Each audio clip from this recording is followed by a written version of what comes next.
Today I'd like to talk about another great book in the Bible and start a little discussion of the book of Joshua, which follows in the Bible after the book of Deuteronomy. So it's another historical book, called historical in a general sense, in that it certainly is based in history, but not, of course, history as we're used to thinking of history today. It's history that really is based in faith.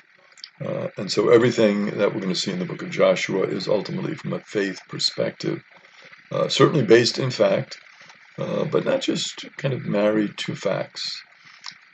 It's a larger picture is presented in the book of Joshua.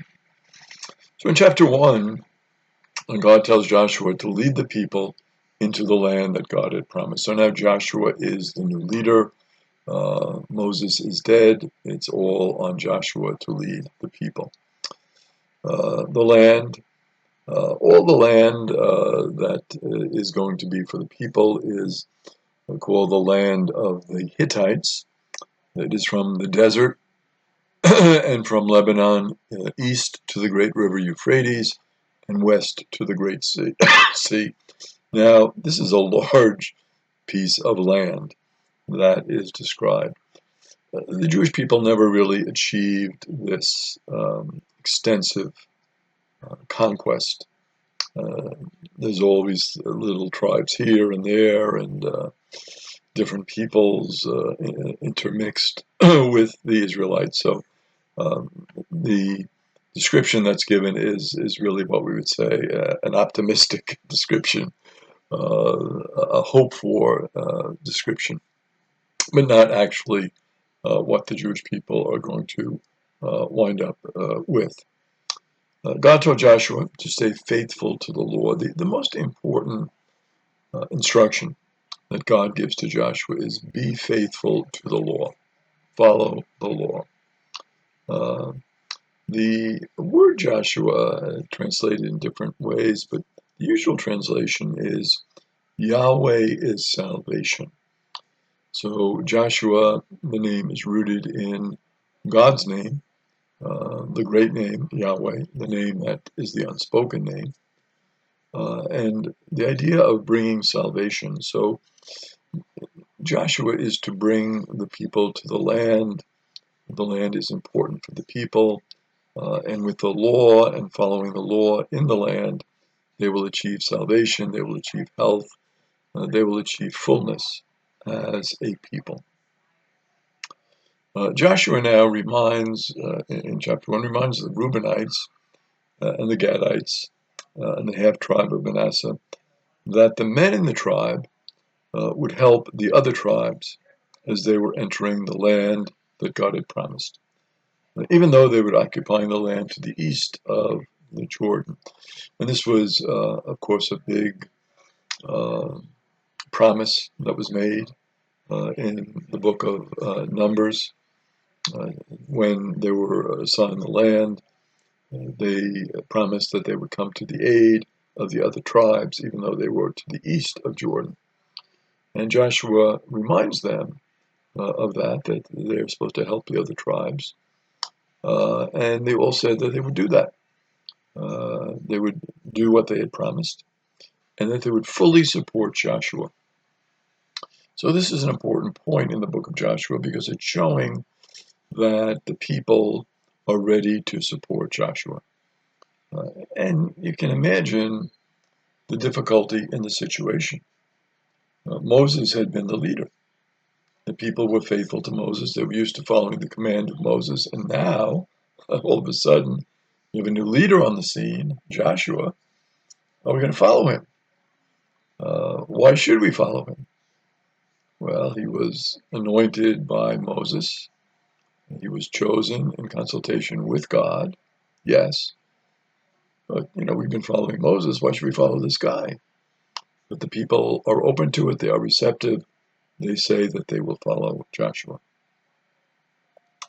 In chapter 2, Joshua makes his first move, and that is he sends out spies to Jericho. The archaeological evidence that has been presented so far is that there is no city really on the site of Jericho, later than the one destroyed by the Egyptians, which was about 1550 BC, some 3 centuries before the arrival of Joshua. So, was there a city here? No. Were there some remnants of a city? Maybe, yes. Um, were there some people in the area? Most probably. But a formal city, probably not, from the archaeological evidence. So the story is meant, uh, of Jericho is meant to tell of God guiding the people. Not the literal sense of the story, but sense of God being with the people, God leading the people. So they go into a house. The spies, it's the house of a harlot named Rahab, so it was a house of prostitution. And the phrasing definitely implies a sexual relationship. Did the spies have a sexual relationship? Perhaps. So, it's not explicitly said, but that's the sense of it. Now, the king of Jericho warns Rahab to throw the two spies out. Uh, that's the king has found out that the spies are there, and obviously doesn't want spies around to give information about the defense of the people. It says, get rid of those spies. We don't want them, and don't tell the spies anything.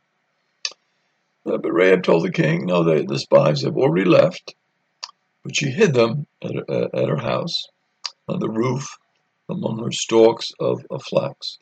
So the stalks of flax would be drying on the roof, and she hid the spies there in the flax.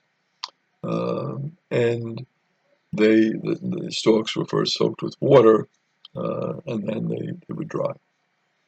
The flax harvest occurs near the time of the feast of Passover. So this whole incident is a reminder of the Passover incident. It brings us right back to that essential moment for the Jewish people, that moment of Passover. So Rahab now tells the spies that the inhabitants of Jericho had heard of all the mighty deeds of God, everything that God had done for them. And because they had heard this and all the wonderful things God had done, they themselves were now afraid. They were afraid of the Israelites. They were afraid of what the Israelites could do. And so Rahab asked the spies to spare her and her family. Rahab let the spies down through the window with a rope. Her house was built into the city wall.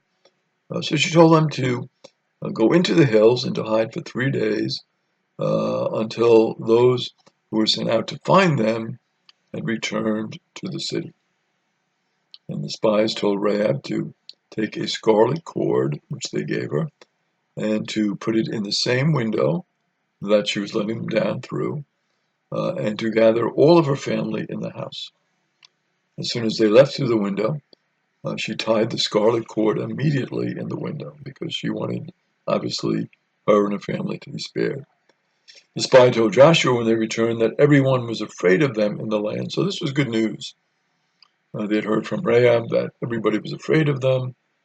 They told Joshua, so now they could go ahead and seize this territory for the Jewish people.